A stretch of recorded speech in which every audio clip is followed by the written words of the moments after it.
Hello, ladies and gentlemen of the internet, and welcome to another episode of Fanalysis, Avatar: The Last Airbender. I am Callan, this is Matt. Hello? And this is Evan. Hi, everyone. Lead us into the summary of this episode, Matt. Right, so today we're talking about Book 3, Episode 4, Sokka's Master. This is the episode where Sokka gets trained in swordsmanship. Did I say that stupidly? Yeah, by a master. That's pretty much what this episode is all about, with the slight exception that Iroh's got like a little bit of a story as well. Kind of, can I just say, like, up front, like, we usually give like our opening thoughts, right? This is an episode that I don't want what I say about it to be taken the wrong way. I really like this episode. It's a good episode, but it's kind of unique because of the episodes that I like this much, I have almost nothing to say. I think a lot of it is because I've never really thought about the structure of this episode before, but it is a collection of montages in which the characters like develop, like some sort of physical or other skill. There's probably a good 4 montages if you really think about it. One of them humorous and the other one's a bit more serious. But it's more than any other episode that I've liked this much. There's not a lot to analyze, at least for me. Do you guys agree? Yeah, no, I agree. I mean, it's not the deepest episode all around, but I think just as a purely character-focused narrative on Sokka, in terms, like, compared to all the other episodes we've gotten just exclusively about him, I do think this one is, the most competently written and really does arguably have the most development for him. So that I really enjoyed.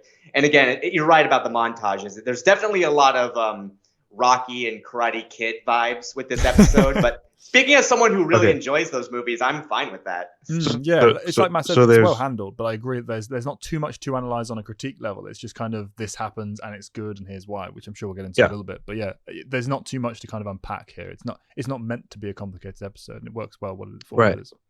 But it does what it needs to do really well, I will say. It does. Yeah. I just don't expect this to be a very long discussion. It's very self-explanatory. Like there isn't like a dual meaning to anything. Every scene is kind of telling you its purpose. And the montages begin immediately. The meteor that shows up and starts the fire, that is essentially a montage. That of happens, like the gang by the way. putting it out. A meteor just falls down at the beginning. Yeah. And out of nowhere, but Yeah, and it's funny that it does point out something that it's question, it's hanging around on the question that even the audience is going to have. This is something that is going to come up in discussion if it doesn't talk about it within show, because it's one of those things where Sokka is just a guy with a boomerang at this point, and he obviously has other traits. That's what he has to learn in this episode, but is to be reminded of that. His value as a leader, his value as a strategist, his value as a scheduler, because they clearly wouldn't be kept on schedule without him. All that kind of stuff. He's got value, but when he's standing there looking at this just utter, like this forest fire just being swept away by the power of his 3 friends, and he's just kind of standing there guarding Momo, you can understand where he's coming from and feeling that little bit of self-doubt. Yeah, I mean, I like that. It's a little early to get into the point, but so I don't expect this to be a long discussion. I like the things that they miss about him are not that. It's like they miss his personality, and they miss his ability to coordinate, and they miss his ability to sort of, because he really does bring so much quote unquote life to Team Avatar. Not that the other characters don't have personality, of course, but what I'm saying is, it's very clear that group. That group's going nowhere without him. You could just see it, So it's, even though they've got like a master waterbender and Avatar and like the best earthbender in the world, it's not going anywhere. There's no, you know what I mean? He's like the glue that really like holds it together. He's the large part of what he doesn't. His presence is justified by even after he gets the swordsmanship. It's almost never put to use, really. Because it's so late into the series. So it's not what redeems his character. It's just a cool skill for him to have, but it's by no means the heart of the character. Which is not his skill. No, I mean, the swordmaster knows that. I was waiting for that. Yeah. I love that line. It is so perfectly delivered. But yeah, no, I like it. Even though he does actually advance in skill fairly absolutely, quickly. Absolutely. It's talking about the Iroh montage. I mean, this episode is definitely a truncated. Yes, it's 2 days in Avatar lore and world because it has to be, but realistically, this is the kind of thing that would be take over months, weeks, and months. But it's an animated show. It has to do this quickly, and it has a limited time frame to work within the schedule of the meteor, Sozin's comet, and everything as well. But yeah, I like the progression of him as a character throughout this, because it's not some really him learning anything he doesn't already know. It's just reminding him and giving him that extra top up of encouragement and a bit of an ego boost as well, because everybody needs that now and then. And like you say, he's a large part of the large part of the glue that keeps this team together. And I like that it spends time showing that in the small ways between the montages for on the actual gang side of things when they're waiting for him.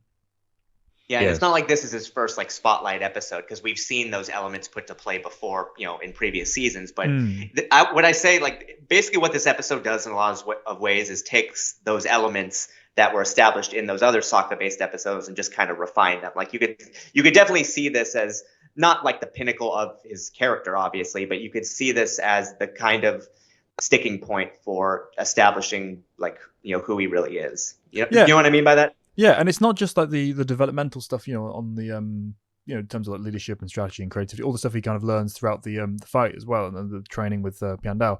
It's the small things, the fact that he loves shopping. We've seen that in previous episodes, and that's brought back in here, just kind of giving that redefinement and recapturing of his whole character and what they mean to the gang and how they know him and all that stuff. It really does kind of perfectly package who Sokka is. Both to the audience and to the characters alongside him, and just kind of give it that little nudge forward and reminder, for his sake and everyone else's. It's a nice one. Well, let's talk about that scene where they go to Ye Olde Sharp Objects. Oh God, or whatever that store was. Yeah. He's another small micro instance of an old man. Oh yeah, you've got good eyes. That was I know, right? now, and then immediately walks off. Doesn't even try to sell. By the way, was that here's the the information you who, need. Oh, leaves. Yeah. Was I the only one who thought this? But that shopkeeper, it looked like they literally just took Iroh's model and just changed the facial hair a little bit. I mean, am I the only one who thinks that? Like, when I saw him like rewatching the episode, I was like, wait a minute, what? And man, like old people all kind of look the same after a certain stage. Well, clearly not if this episode's anything to go by, because apparently when you're at a certain age, you could change your appearance incredibly. Yeah. I liked the little nod to kind of almost like the anime style of over the topness as well, with Aang in the armor and with the windsword reference and stuff. Just that ridiculous. Yeah, was that armor meant to be a reference to something specific? No, I didn't get it. I think the joke is just because it's like 12-year-old kid and like this ridiculous battle armor thing, like, over the top. Shit, yeah. And what really sells it is the music. The music is what makes that hilarious, because even as he's talking about it, the music is still like this ridiculous like swelling note or whatever. That even he's talking very mundanely about his wind sword or whatever, and the music is wow. when it's panning great. up, it's Lord of the Rings vibes. It's a funny episode across the board, to be honest. The humor on this one was on point. I know we said that about the last few episodes, and the next one holds true as well. But it's done well with the humor in this season throughout for me, even on the weaker episodes. Not that any. Well, no, not the Painted Lady. I flatly disagree with you on that. Everything with the possible else, exception that of was the Painted Lady, of course. Yeah. Usually they're pretty balanced, but yeah, that was definitely a dip point.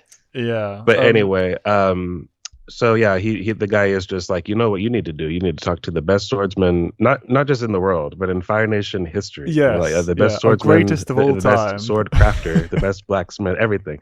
And he's right over there. Yeah. Yeah. Mm-hmm. Classic Avatar So, episode. But we get there. I love the again that reinforcement of the character for Sokka. He knocks once, waits like all of 3 seconds, the knocking. And but the thing that makes it work for me is it's funny by itself, but the fact that it carries on later on the episode, the first thing he does is just immediately knock on both. It's like that signature Sokka style, which is funny. That being said, this episode, particularly when he meets the master, really does show really well how, yes, Sokka is like this goofy kind of guy a lot of the times, but he is able to switch to very humble, very serious, like on a dime like that. It's not like he gradually, gets more serious as the episode goes. Like you could clearly see when they are talking, when he says specifically about his worthiness, like he's able to kind of get into that mindset very quickly and immediately, which I like because, again, very soldier-like. You know how, like, if you ever interacted with soldiers in real life, they're able to be all jovial in a second, but then when, like, shit happens, that battle mindset just becomes instant because it's so conditioned into them. So I really appreciate that. And it stays consistent throughout the episode as well. He has that level of seriousness throughout without losing that creative edge, that spark of just general Sokka-ness that he carries, wherever he goes. Just the interactions with the trials and the creative thinking and stuff, and just like, oh, okay, so you want me to do this? Okay, I'll do this way. It plays well for the character, without keeping that humor without ever actually undermining the seriousness in which he's taking the endeavor. I think it plays well.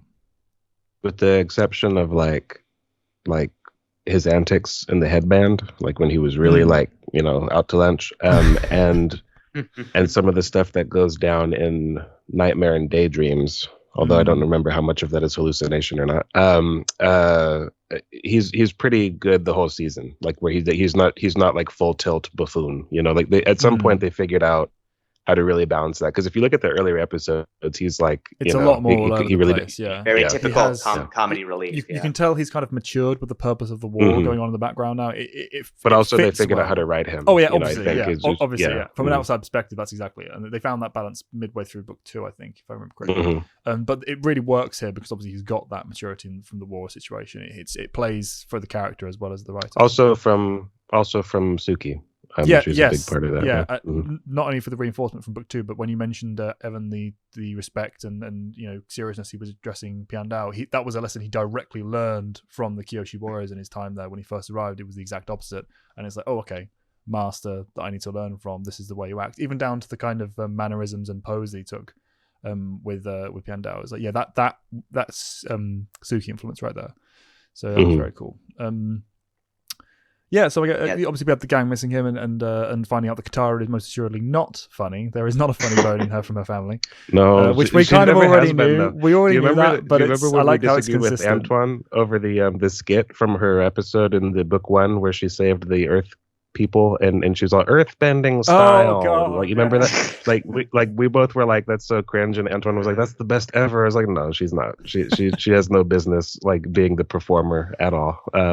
Not everyone anyway. Has to be funny. Exactly. No. Yeah, we all have our strengths in various different areas, and that is definitely not one of hers. And then we move off from that. You don't see the three of us doing stand up in our spare time. That's for damn sure.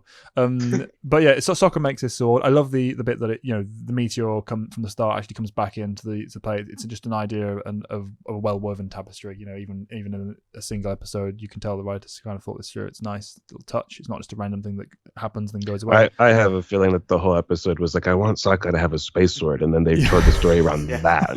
Actually, I wouldn't be surprised. But if they did do it, they did it damn well. We can't give him a lightsaber, so what can we do instead? It's so funny as well because we know the ultimate fate of it. It's around for like 5 minutes. Yeah. I would have preferred that it actually was destroyed. I think that would have been a cooler thing. Or like considering there's no reason they can't go get it. He has a walking, talking Earth detector, or a metal detector of a exactly. And Toph herself gets her own little piece as well, which is cool. Yeah.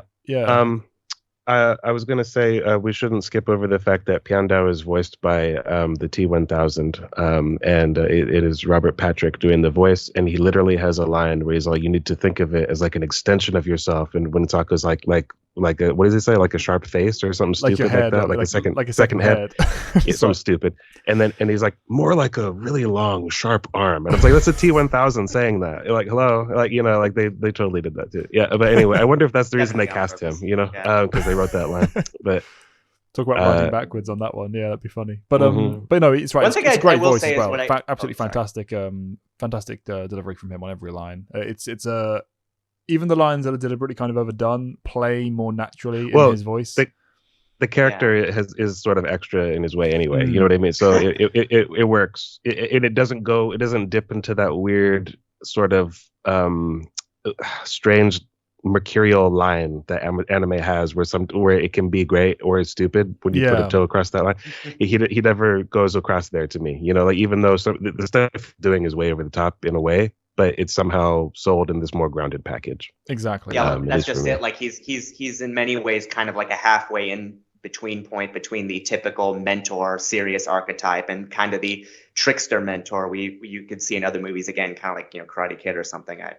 Something like that. Because he's able. Karate Kid. And what I do like in particular too is that like when he's giving Sokka those lessons and Sokka is putting his own unique spin on him to one way. That's one way to put it.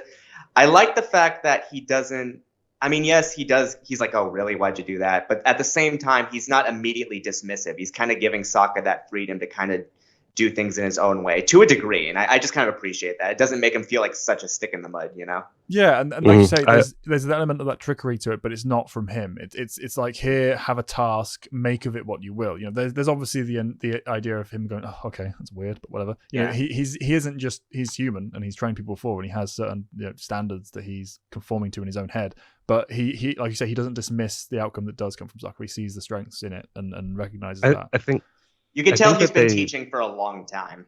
Yeah, they knew that they couldn't do another Paku or Jiang. You know what I mean? It had to be just like a different flavor. Yeah. So and I like this Butler kind of sold that. Like those two are obviously like they must get up to some kind of like wacky adventures when nobody's around. You know, like because that guy has some kind of skill. He's not as good as the guy either, but I like the idea that he has been trained too, because they kind of show him as Sokka's. You got to beat me first before you know. Exactly. Or at least get somewhere before you graduate to actually dueling Piandao. But yeah, like basically the whole thing is, again, montage. There's montage of them putting out the meteor, montage of Sokka's training, montage of building the sword, montage of Iroh working out. You know, which we should mention right now. Yeah. This has obviously been set throughout the episode in small little pieces, but this is the height of skipping through time in a montage. Yeah, he's going from being standard Iroh that's why I was Gorilla Man, like putting things off in the span of just a few days, and even forging a sword. I mean, you can't forge a full sword in 2 days. I think the idea with Iroh is that he's been doing it since he's been in there, or that we just you know what I mean? Like that. That's the implication we have to take from it. There's no way that they're suggesting that he actually did that in a couple of days. Well, it's because it's because I think the way that kind of the thing that throws that into question is the fact that he has that moment at the very start of the episode where he's kind of like, and then almost like something in his head, he comes to that decision. It focuses on that moment where he's like, okay, time to start exercising. Like the time is now, sort of thing. So it's a bit weird whether or not it's actually starting this point. But obviously, I don't know. Like, I mean, I would agree. It's definitely framed that way. Like he's thinking about something very specific at that point and comes to the decision. Yeah, I would say that that's just a problem with the delivery, because they're establishing that at the beginning of his chunk of the episode, and he's getting like shouted out by like some stupid guard who like dumps his food on the floor or something like that. And I think the idea is just, I don't know, it's some kind of visual cue to the audience that something more is going on. There's no way that they're saying that he dropped like 100 pounds and you know what I mean? Obviously and more time is passing in the show's perspective. Yeah. It's just it doesn't do a very good job of showing that because it's so side by side to the montages of Sokka. It's a little awkward when you... Yeah, it's a little awkward when you like view it in just the context of this episode. Yeah, but it's just amusing either way though, and it's like seeing him just absolutely ripped is an interesting experience considering what we know of Iroh's frame up until this point. But yeah. Well, he was smashing rocks at the end of book 2, so he's obviously always been strong. He was just also fat, so you know, he definitely has that muscle beneath that. But yeah, that's his kind of thing. And then we have the fight with Piandao. Well, first of all, we have the declaration of Sokka that, you know, he is of Water Tribe, which I liked. I liked the fact that he felt the need to be honest in that moment, given the significance, you know, to not him and Piandao on a personal level, but also the idea that he has respect for like the cultural quirks of each area. You know, just the fact that he has so much respect for his own tribe. I like that to see that carrying across for the ways of the Fire Nation and the ways of the sword. You know, he clearly. There's something is happening there where he's respecting it enough where he doesn't want to build it on an idea of a lie and a deception. So that was a cool moment. Even though it makes no tactical sense, which is something that Sokka would normally be in favor of, I think it was because he overpowers it for him. I think it was because Pan was like, you know, going on and on about how great you are, Sokka, and he felt like bad, you know, like so, like it was part of that, you know, that as well. I don't know, like to me it worked because I was trying to think if he has like a really dishonest streak, and I don't really think he does. Like he's done some things over the course of the show, like he tried to steal, what's his name, the Washington, the spirit, the library spirit. He tried to steal his map, like without the guy knowing, or maybe he did. He successfully stole the map. You know what I mean? But so he'll do things that are like a little bit on the edge, but it's really Katara who's like the more. She's the person who steps across the line more. I would say on the moral level, which is ironic given the general shaping of her character as a whole. You know, I like that. Yeah, I think it's intentional though because it's so consistent. You know, kind of gives her more layers. Yeah, but choice. Yeah. I mean, in this season, that gets carried forward in most extreme ways. But yeah, he doesn't really have. He's not a dishonest person, so it is in keeping with his character that he would do this. And the things that have annoyed him have been like dishonest, like Jet. You know what I mean? Yeah, exactly. Like he was. It's definitely he was consistent like with his character. the one. Yeah. Yeah, no, I like that, and that's the probably the biggest strength of this episode, as I said earlier, the fact that it's re-encapsulating who he is for both himself and the audience. You know, it's not selling a new aspect of his character. It's not, obviously he's getting a little bit more refined swordsman skills, but aside from that physical aspect, it's just more Sokka being Sokka in a great way. You know, seeing that progression he's made throughout the rest of the series just reinforced and re-established here, and ready with a cool little sword at the end as a reward to move forward to the rest of the season.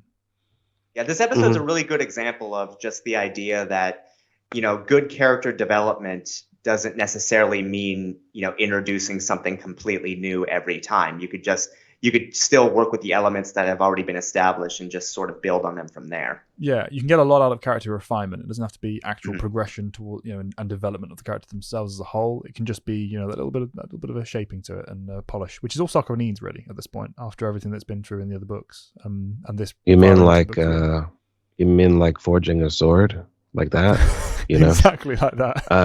So I mean, that's what I mean. Is like every scene is what it is. You know, like everything.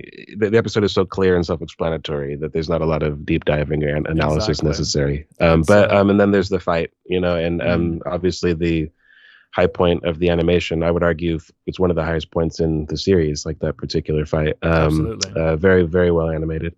And relatively unique as well, because I know we said this before about every other sword fight, but sword fights are rare in the show. You know, actual sword on sword. So that was cool to see. Just a different style without any bending involved or any greater stakes of than just the two. You know, it was a very cool fight. And it gives it a lot of rewatch value. And it wasn't another small touches that I liked as well. It wasn't just one or two tricks that Sokka used and it helped him win. It was every trick was good, but it was failing until that last one where he happened to get that little bit lucky. And you know, with skill as well, but lucky in the sense that the master didn't see that exact one coming. I liked that it wasn't just he got me with that one thing, because that always bugs me about certain fights like this when they're pulled. You mean like the I like the line delivery. At some point, somebody goes, "Okay, and action," and Robert Patrick went, that's like the line. It's always stuck out to me. That as well, yeah. After he gets hit, you know, the wonders of voice acting. Yeah. And even his response as well. What he's saying in response to all the moves, it's nice that he's being, you know, having an appropriate response to each of it. They've put effort and thought into how he would react to each of these different kind of spurts of creativity and tactical. A lot of what Sokka's doing is obviously like just he's not even meaning to do it as some kind of calculated strategy. The guy is just pointing out acting, that it comes natural to instinct. him. He's definitely got good instinct. Especially after all this time, he'd have to after living this long in these war situations. But yeah, the fight ends. We get the most ridiculously over the top instance of him, you know, with the sheathing the sword. Sword. That's what I was gonna say. Like that's right at the edge. I almost wish for it to have Jedi missed and just slide past. That would have been. He just standing there. That would be fantastic. Flies by. But like, you know, points to the butler because that's a coordinated effort. There. Like, you know what I mean? Like, that was one hell of a shot. But that was the one instance where it gets a bit much. But it worked. It would have been funny. Can you imagine? It's like we need to practice the move just to get visitors today. What if I'm gonna stand over here. I'm gonna hold my arm out like this. Come on, Alfred. Like practice the move. Yeah, you know exactly. But the last thing of note once he's left, obviously, he gives the note of try Lee. There are a million Lees. Isn't that great? Yeah, that's brilliant. But the end point is obviously that he gives him the pie show a piece because he is a member of the White Lotus, as we find out, and later on. And as they don't even know what that is yet, do they? Yeah, they don't. Yeah, we as the audience don't them. even either. Really, we've encountered it, mentioned, and alluded to before in a number of points. And the last time we see it in this episode is on the door as well. The White Lotus symbol is surrounded. We know that tile at least from what was it? The Library of the Desert. Yeah, the desert, from Iroh. That's the biggest piece we've had of the puzzle, where he's just kind of like, you know, he's touching base with other members of the Lotus. So yeah, that's the biggest thing. Yeah, and it's interesting how few. It's interesting how few breadcrumbs they laid for that, actually, given how much significance it does have, you know, at least lore-wise within the world. That was cool. But yeah, so the last time we see that is just the Lotus on the door as they're leaving, and that's the end of the episode.